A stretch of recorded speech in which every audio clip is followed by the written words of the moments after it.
semuanya, perkenalkan nama aku Theodora Karolin, aku biasa Olin.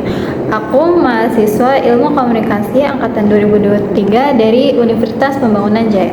Jadi di sini aku mau ngejelasin tentang pentingnya kesehatan mental di masa sekarang.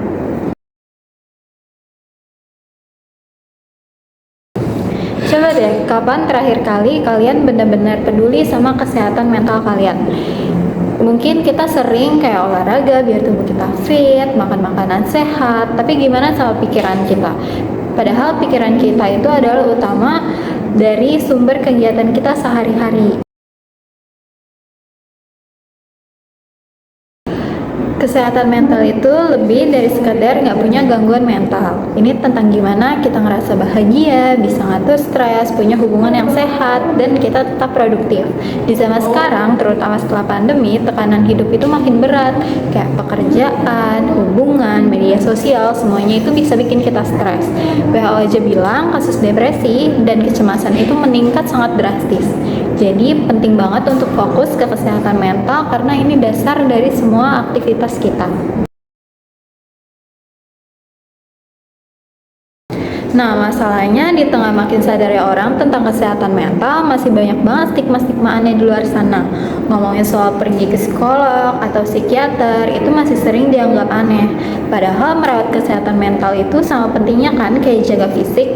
Coba bayangin, kita nggak merasa malu kalau harus ke dokter buat ngecek badan. Nah, begitu juga seharusnya dengan kesehatan mental.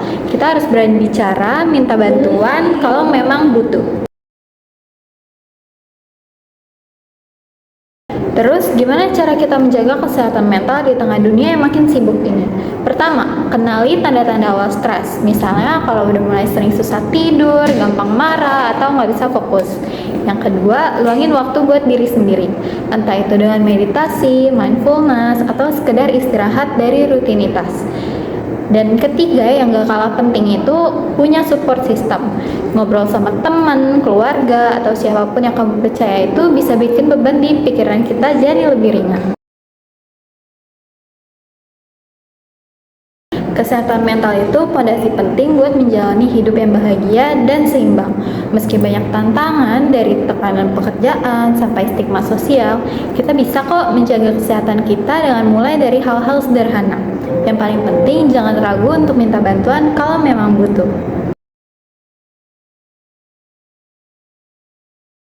Kita sering dengar pikiran yang sehat ada di tubuh yang sehat. Tapi aku mau menambahkan kalau pikiran yang sehat adalah awal dari semua kesehatan. Yuk mulai peduli sama kesehatan mental kita dari sekarang. Terima kasih.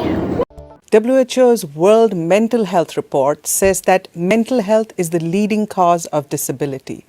What are the signs and how can we keep ourselves safe? Hello, I'm Vismita Gupta-Smith. Welcome to Science in 5. We are talking to Dr. Mark von Umeren. Welcome, Mark. Mark, tell us about this WHO report that says that mental health is a leading cause for disability. Explain that to us. WHO does advanced calculations in coming up with a conclusion like that. And these calculations, they include a number of different sources of information. One of them is that for an individual, when they have a mental health condition such as depression, it's actually very impairing. So many workplaces, the leading cause for people not being at work for sickness leave is because of mental health conditions, although that's often not said. Similarly, these conditions are very common. In fact, they start off in the teenage years, in adolescent years, and largely they are